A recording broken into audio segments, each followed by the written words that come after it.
Okay, so let's read out from line and plane. ठीक है, एक क्वेश्चन होता क्वेश्चन नंबर 21 और एमसीक्यू मध्ये question number 21 and the question is symmetric equation of lines. So these are two lines. You have to find out its symmetric equation. Symmetric equation म्हणजे x equal to y equal to z या form मध्ये त्याने चारही options आपल्याला दिलेले आहेत तुझ्या समोर आहेत चारही ऑप्शन्स. ठीक है, question number 21. Now if we have to find out symmetric equation from this one, then we will convert or we will find out one variable in terms of another variable. म्हणजे z आपण समोर या ठिकाणी जर म्हटलं की z ची value जी आहे बघा, जे ऑप्शन आहे चारही ऑप्शन मध्ये z मायनस 0/1 आहे. z minus 0/1 in all the four options. It means you have to find out z in terms of other two variables म्हणजे x आणि y. आता या ठिकाणी अगोदर आपण x आणि y मध्ये जर सॉल्व करून दोन इक्वेशन मिळवणार म्हणजे मला अगोदर मी x एलिमिनेट करणार. x एलिमिनेट केल्यानंतर आपल्याला मिळेल relation between y and z. नंतर मी y एलिमिनेट करणार तर will get relation between x and z. आता एलिमिनेट जर करायचं असेल तर फर्स्ट इक्वेशन सपोज आपल्याला x एलिमिनेट करायचा असेल तर फर्स्ट इक्वेशन काय आहे 3x plus 2y plus z equal to 5. So this is first equation. Second equation ला मी 3 ने मल्टिप्लाय करून घेणार. याला आपण 3 ने मल्टिप्लाय करणार. ते होणार 3x plus 3y minus 3 to the 6z equal to 3 3 the 9. ठीक आहे, याला आपण सेकंड इक्वेशन म्हणू. मला x एलिमिनेट करायचा आहे. काय एलिमिनेट करायचं आहे तर we need to find out relation between y and z. आता या ठिकाणी बघा सबट्रॅक्शन केल्यानंतर होणार मायनस मायनस प्लस आणि मायनस तर होणार 2 मायनस 3 म्हणजे मायनस y इथे plus 7z equal to minus 4. ठीक आहे, म्हणजे 7z equal to y minus 4 आणि z equal to y minus 4/7. So this is z in terms of y. Remains what? Remains what? आता हा जो z आहे z मी असं का घेतला z मध्ये आपण फाइंड आउट केला कारण z मायनस z म्हणजे z मायनस 0/1. z म्हणजे काय z minus 0/1. Now look at your options. त्या ऑप्शन्स मध्ये z मायनस 0/1 चारही ठिकाणी आहे म्हणून आपण या पद्धतीने फाइंड आउट केलं कारण z ला मी असं लिहू शकतो. नेक्स्ट हा बघा y मायनस 4/7 कुठे उचलेल दोन ठिकाणी येतो तो पण दोन ठिकाणी a आणि b मध्ये c मध्ये पण आहे. म्हणजे हे का सांगतोय मी कारण समजा तर एकाच ठिकाणी राहिला असतो समजा तो एकाच ठिकाणी राहिला असता आपण तो ऑप्शन डन केला असता एमसीक्यू ना मग तो ऑप्शन डन केला असता पण मी तर करू शकत नाही कारण हा ऑप्शन आपल्याकडे ए मध्ये पण आहे सी मध्ये पण आहे आणि डी मध्ये पण आहे म्हणजे बी तर कट झाला. आता ऑप्शन बी काय झाला ऑप्शन बी कट झाला. पण ते जर 3च्या ऐवजी फक्त एका ठिकाणी असं असतं तर आपण डायरेक्टली तो लॉक केला असता. बरं आता ते लॉक नाही करू शकत आहे म्हणजे आता मला y एलिमिनेट करावा लागेल. y एलिमिनेट करायचा असेल तर फर्स्ट इक्वेशन आहे 3x plus 2y plus z equal to 5. जे सेकंड इक्वेशन आहे त्याला आता इथे 2y करावा लागेल मला म्हणून 2 ने मल्टिप्लाय करणार 2x 2y minus 2 to the 4z equal to 2 to the 6 हे सेकंड आणि आता यांचं करणार subtraction 3x minus 2x x 2y minus 2y cut झाला z plus 4z 5z equal to 5 minus 6 minus 1 5z equal to what x तिकडे जाणार minus x minus 1 and z equal to कसे घ्या तुम्ही x plus 1 upon minus 5 एकदम according to the option लिहिलं. इथं minus sign common घेतला आणि ते या 5 ला देऊन टाक मायनस साइन कॉमन घेतलं ते या 5 ला अप्लाय केलं. ठीक x plus 1 upon minus 5 आता z equal to झाला x plus 1 upon minus 5 सोबत आता इथून तुम्ही सांगू शकता आता एसीडी मध्ये कुठे आहे x plus 1 upon minus 5 फक्त सी मध्ये आहे. So it means our answer is C. Clear है? This is question number 21. Let us take question number 25. The line lies in the plane. The line lies in the plane. Line या ठिकाणी आहे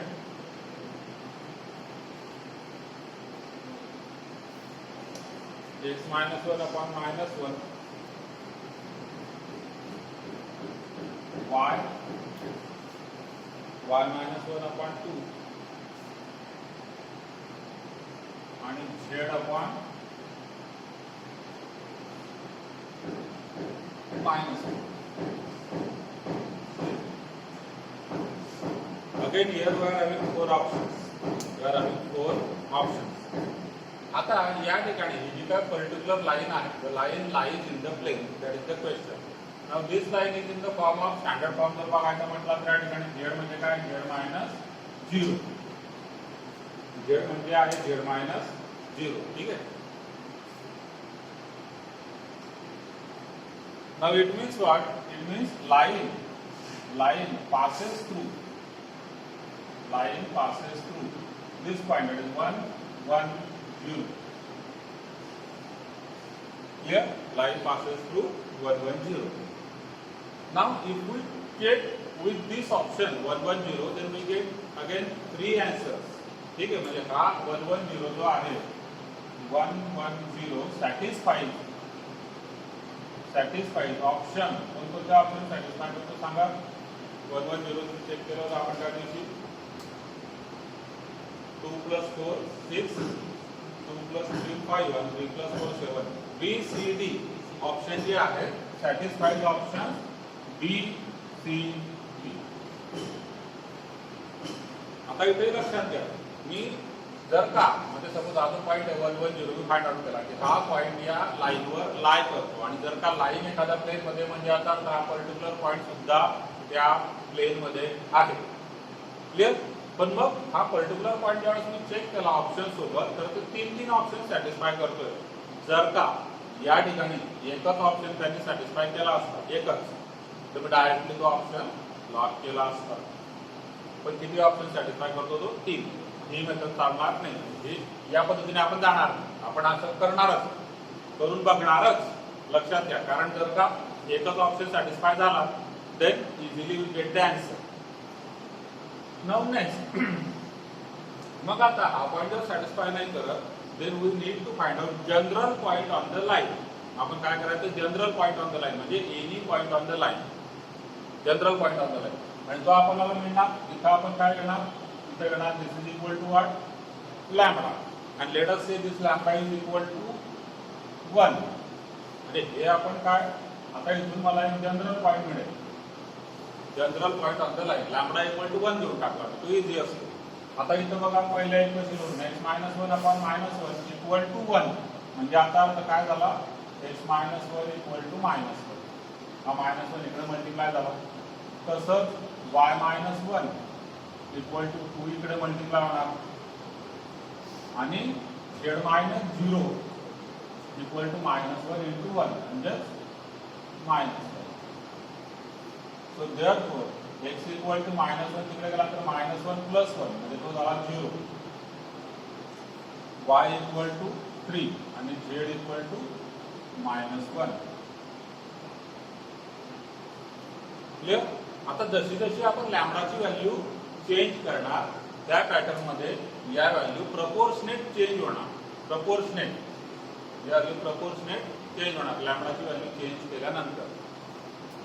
okay, so for this we'll check with this point now. 0 3 minus 1 satisfies. आता सांग कोणतं equation satisfy करतं? 0 3 minus 1.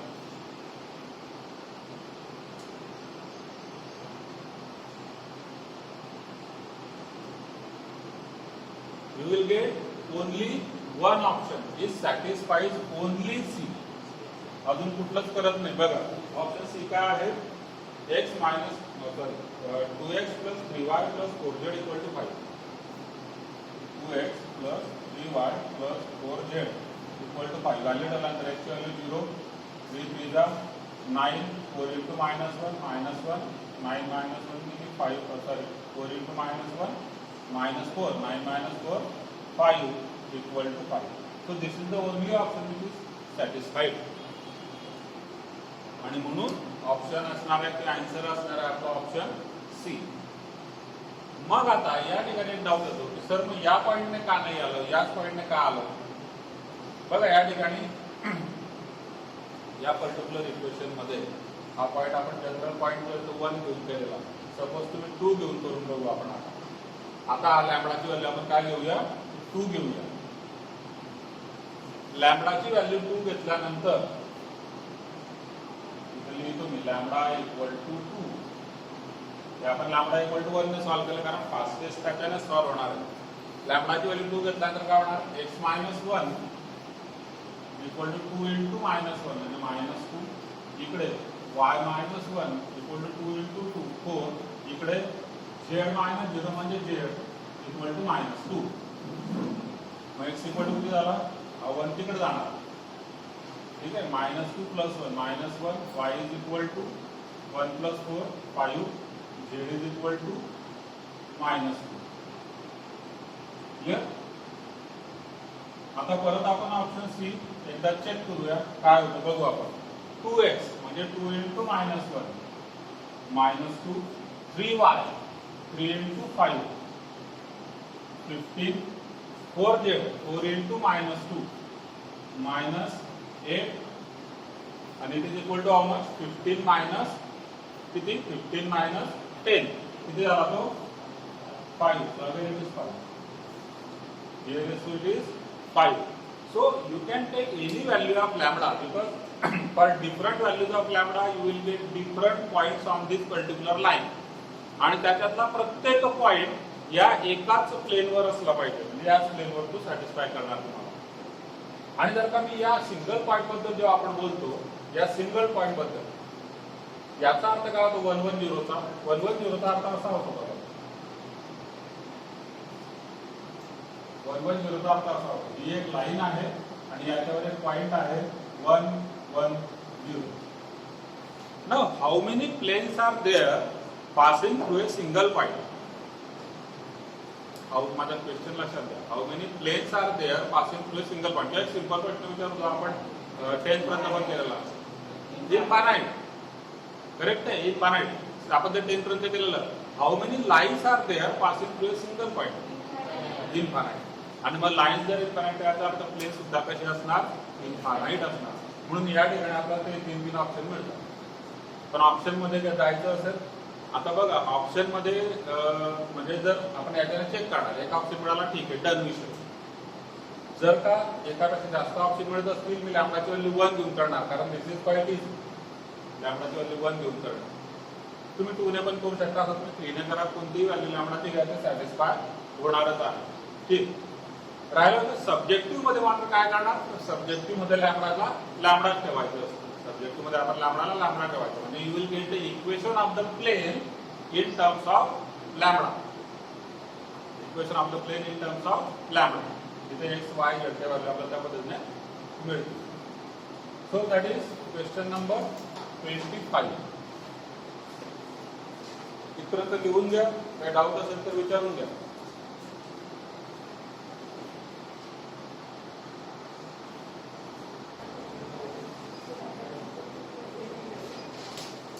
Okay, topic is question number 8.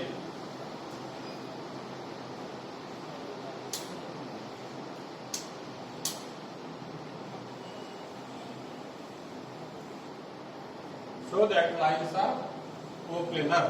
So here r bar is equal to I plus 4j plus lambda into and r bar is equal to 3j minus k plus mu into. These are the two lines. We have to show that these are coplanar.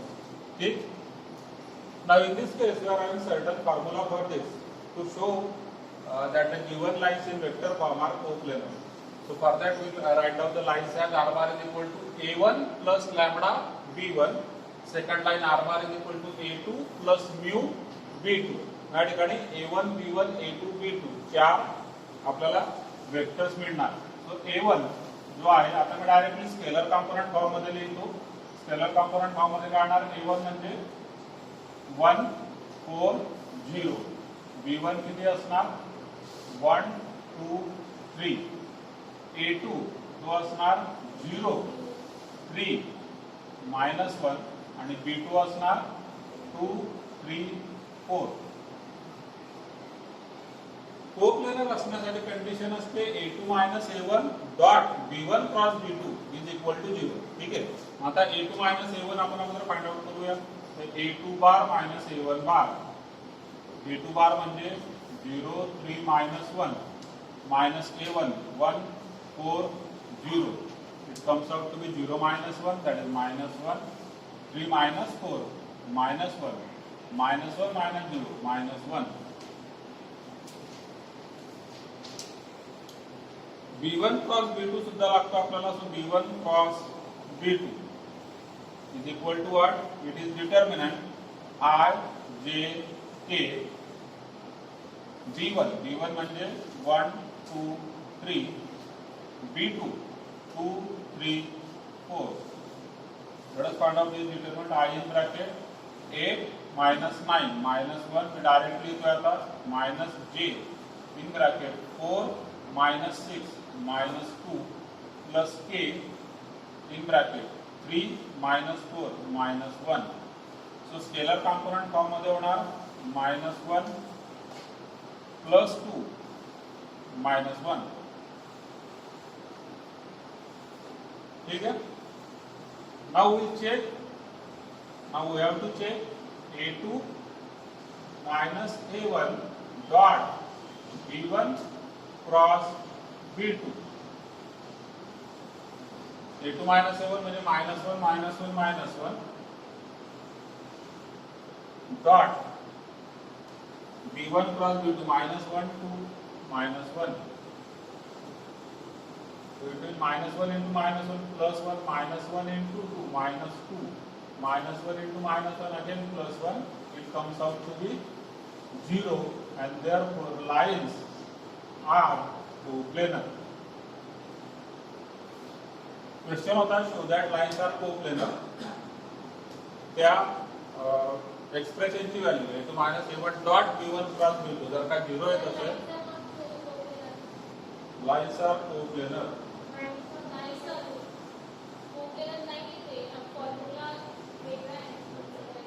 कुठला formula वेगळा आहे? Check करा, तुम्ही formula check करा.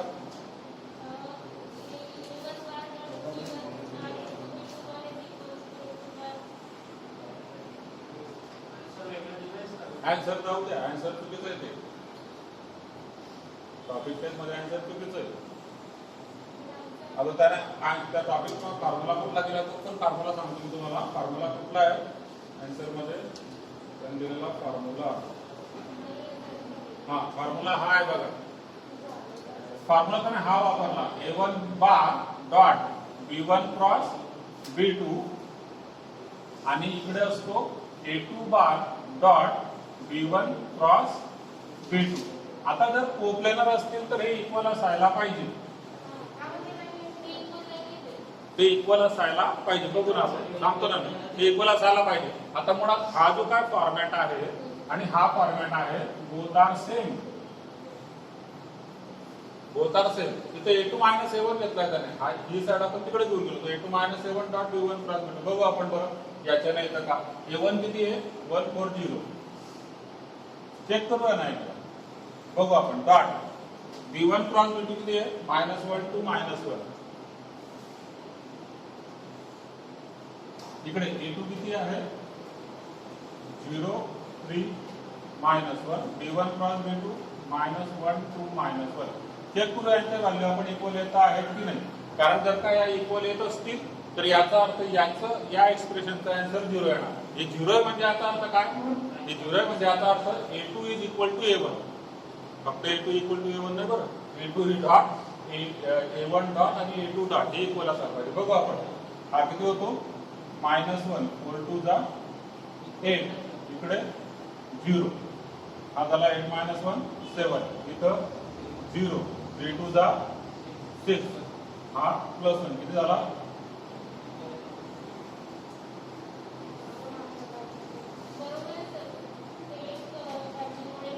हा एक काम झाला मुळात हे दोघंही फॉर्म्युले मी परत सांगतो वेगळे नाहीये त्याने वेगळ्या पद्धतीने लिहिलेलं आहे हे जर का इक्वल असतील तर कोप्लेनर आता इक्वल असतील तर कोप्लेनर म्हणजे काय यांचं सबट्रॅक्शन 0 असेल तर कोप्लेनर कारण इक्वल राहिले म्हणजे सबट्रॅक्शन किती होणार 0 होणार इक्वल जर का राहिले तर सबट्रॅक्शन होणार 0 तुम्ही या मेथडने केलं तरी सुद्धा तुम्हाला मिळेल की हा A1 डॉट आणि A2 डॉट दोघे कसे आलेले आहेत इक्वल आणि म्हणून लाईन्स कोप्लेनर आहेत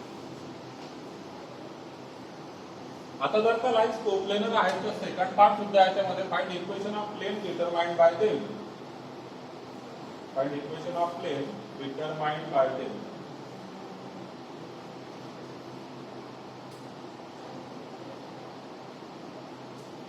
क्लियर येतपर्यंत आता इक्वेशन ऑफ प्लेन आपल्याला एका फॉर्म्युलाने मिळतो फॉर्म्युला परत हाच येतो मुळात हाच फॉर्म्युला म्हणेल मी त्याला ठीक आहे बघा equation of plane equation of plane this determined by this formula म्हणजे या दोन लाईन्स कोप्लेनर आहेत त्या ज्या प्लेन मध्ये आहेत त्या प्लेनचे इक्वेशन हा यस स्ट्रेट आउट क्लियर आहे का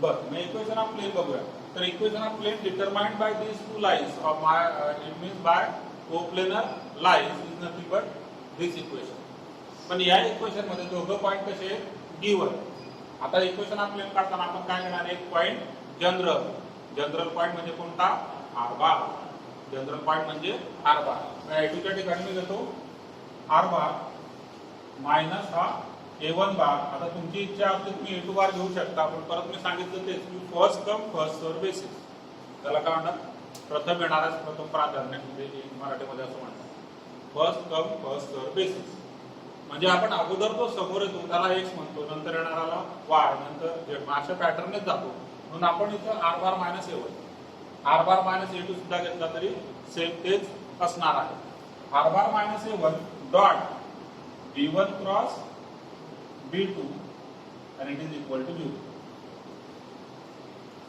ठीक आता याला आता परत या फॉर्म मध्ये मी लिहू शकतो बघा हा फॉर्म बघा हा फॉर्म काय आहे A2 डॉट म्हणजे r bar dot b1 cross b2 is equal to हा मायनस A1 त्या साइडला गेल्यानंतर तो होणार plus A1 dot b1 cross b2 कारण इक्वेशन ऑफ प्लेन या फॉर्मॅट मध्ये असते तुम्ही असं लिहा किंवा असं लिहा तर ते जनरली या फॉर्मॅट मध्ये असणार कोणता फॉर्मॅट आहे आर बार डॉट एक वेक्टर आणि इक्वल टू राइट हँड साइडला एक स्केलर क्वांटिटी कॉन्स्टंट क्वांटिटी इथून मिळेल आपल्याला कॉन्स्टंट मिळेल या ठिकाणी स्केलर मिळेल आन्सर काय होतं बघा आर बार डॉट आता b1 क्रॉस b2 या ठिकाणी -1 टू -1 म्हणजे minus i cap to j cap minus k cap equal to A1 bar 140 dot b1 cross b2 -1 to -1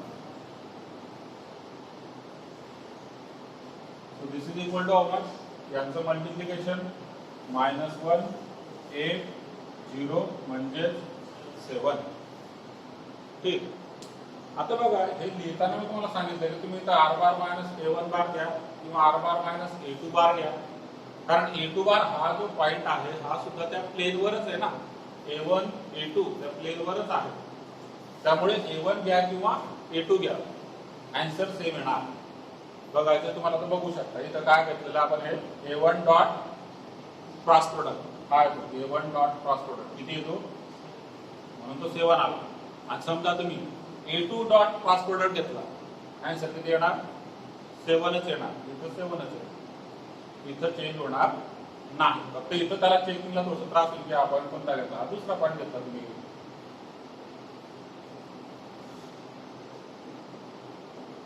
clear so this completes in totality chapter line and plane